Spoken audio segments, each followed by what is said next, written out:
अब हम लोग डिस्कस करेंगे deficiency account. Statement of fair में डेफिशिएंसी कैलकुलेट हुआ था एज पर लिस्ट एच, जो कि ये रिप्रेजेंट कर रहा है कि कितना अमाउंट शॉर्ट रह गया जिसका पेमेंट जितने अमाउंट का पेमेंट क्रेडिटर्स का नहीं हो पाया, राइट। तो डेफिशिएंसी अकाउंट ये एक्सप्लेन करता है कि किन किन वजह से डेफिशिएंसी हुई।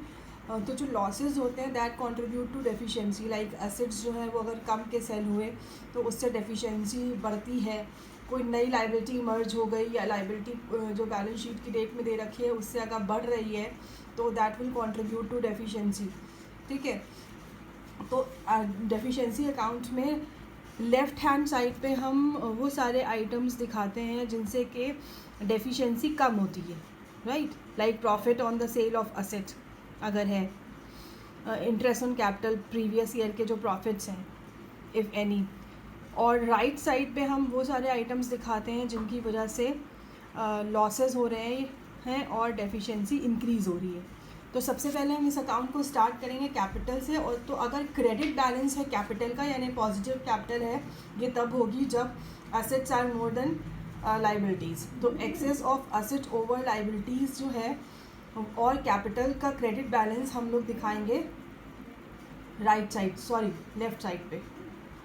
और अगर excess of liability over assets है तो या तो कैपिटल डेबिट बैलेंस के नाम से दे रखा होगा या फिर excess of liability over asset है तो वो फिर राइट साइड पे शो होगा। दैट विल इंक्रीज लाइबिलिटी, वो लाइबिलिटी को बढ़ाएगा, ठीक है।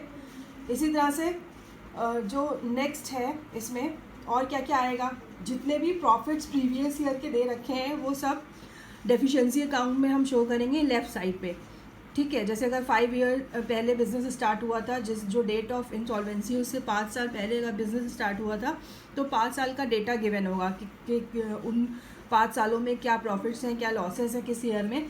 तो प्रॉफिट्स जो हैं वो लेफ़्ट हैंड साइड पे हो जाएंगे और जो लॉसेस अगर हैं तो that will be on the right side, ठीक है। तो अगर प्रॉफिट्स हैं तो it will be shown on the left side और अगर लॉसेस हैं तो it will be shown on the right side, ठीक है।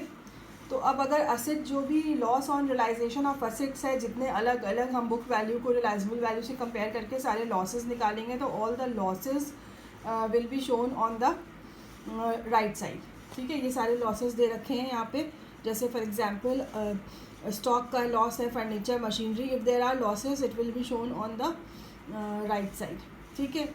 अपार्ट फ्रॉम दैट जो प्रीवियस ईयर के बिजनेस लॉसेस दे रखे हैं वो यहाँ पे दिखाएंगे, ठीक है। Speculation losses, any kind of losses, कोई भी तरह के लॉसेस के दे रखा होगा तो वो राइट साइड पे दिखाएंगे, उससे लॉसेस से डेफिशिएंसी इंक्रीज़ होती है, ठीक है।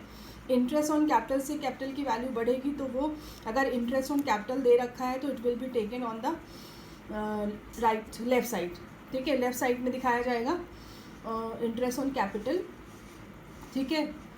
अब यहाँ पे प्राइवेट असेट्स और प्राइवेट लाइबिलिटीज़ बैलेंस शीट में तो नहीं होंगी, अलग से टेक ओवर की जा रही हैं। तो अगर प्राइवेट असेट्स हैं तो सारे total realisable value of private assets जो हैं, जितने असेट्स मिलेंगे उनसे उनको रियलाइज़ करके क्रेडिटर्स का पेमेंट होने में यूज़ हो सकता है, तो डेफिशिएंसी कम होती है। तो प्राइवेट असेट हम सिंपली दिखा सकते हैं ऑन द लेफ़्ट साइड और प्राइवेट लाइबिलिटीज़ हम दिखाएंगे राइट साइड पे। इधर हो जाएगा प्राइवेट लाइबिलिटीज़ और इधर हो जाएगा प्राइवेट असेट्स। या फिर ऑल्टरनेटिवली हम ऐसे दिखा सकते हैं excess of private asset over liability अगर है तो इधर आ जाएगा, excess of private liabilities over assets है प्राइवेट असेट तो इधर आएगा, राइट।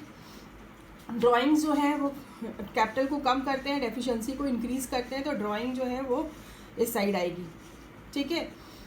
उसके बाद बुक डेट्स के जो लॉसेस हैं, बैड डेट्स, वो आपके इसी साइड आएंगे, राइट। कोई भी नई लाइबिलिटी इमर्ज हो रही है, इंक्रीज इन लाइबिलिटी हो रही है बैलेंस शीट के डेट से, जो भी बैलेंस शीट में लाइबिलिटीज़ दे रखी हैं उससे लाइबिलिटी इंक्रीज़ हो रही है, या फिर कोई नई लाइबिलिटी इमर्ज हो रही है तो वो जाएगा आपका राइट साइड पे, क्योंकि लाइबिलिटीज़ जितनी भी बढ़ेंगी डेफिशिएंसी को वो बढ़ाएंगी, ठीक है।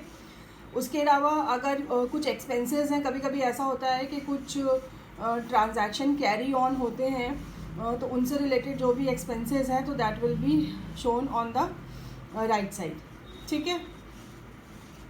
तो जो भी एक्सपेंसेस न्यू एक्सपेंसेस इमर्ज हो रहे हैं that will be taken to the right side, क्योंकि वो भी एक एडिशनल लाइबिलिटी हो जाएगी जो कि पे करना है, राइट।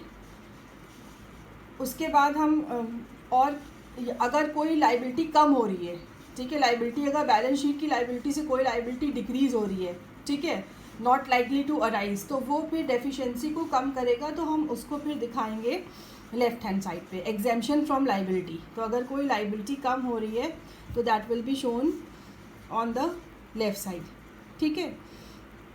तो ये सारी हम इंफॉर्मेशन, जितने भी तरह के प्रॉफिट्स हैं, सैलरी प्रोप्राइटर की, ये सब आपका लेफ़्ट साइड पे शो होगा। तो हमें डेफिशिएंसी अकाउंट बनाने के टाइम पर जो बात ध्यान में रखनी है वो ये है कि जो भी आइटम डेफिशिएंसी को इंक्रीज़ करेंगे, यानी लॉसेस जो हैं और एडिशनल लाइबिलिटीज़ जितनी भी होती हैं वो सब डेफिशिएंसी को इंक्रीज़ करती हैं, तो वो सारे आइटम्स हमें शो करने हैं ऑन द राइट साइड। और जो डेफिशिएंसी को जो कम कर रहा है जो ट्रांजैक्शन, वो आपका आएगा लेफ़्ट साइड पे, ठीक है। तो profits on assets, sale of assets, previous year के प्रॉफिट्स या एनी काइंड ऑफ प्रॉफिट, किसी भी तरह का प्रॉफिट जो दे रखा है, तो that will be taken to left side, ठीक है। उसके बाद हम इसको बैलेंस करेंगे अकाउंट को, तो यहाँ पर भी जो हमारा डेफिशिएंसी आना चाहिए वही वो उतना ही आना चाहिए अमाउंट जो कि हमारा deficiency as per list H आया था इन स्टेटमेंट ऑफ अफेयर, या फिर हम in other words deficiency as per list H जो आया है वो लेफ़्ट साइड पे हम उसको लिखेंगे, तो दोनों डेफिशिएंसी अकाउंट का टोटल बराबर आना चाहिए, या तो बैलेंसिंग फिगर में ही अमाउंट आना चाहिए, अदरवाइज़ अगर हम ये पहले से लिख रहे हैं तो बोथ साइड जो है वो इक्वल होना चाहिए, राइट।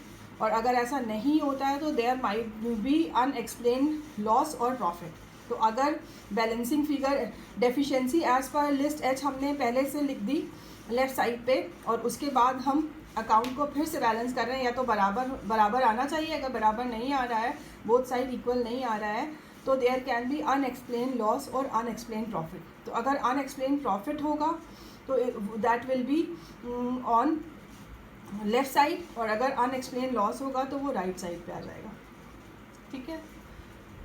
तो इस तरह से हम बनाएंगे डेफिशिएंसी अकाउंट, जो कि एक्सप्लेन करता है कि किन किन वजहों से डेफिशिएंसी हो रही है।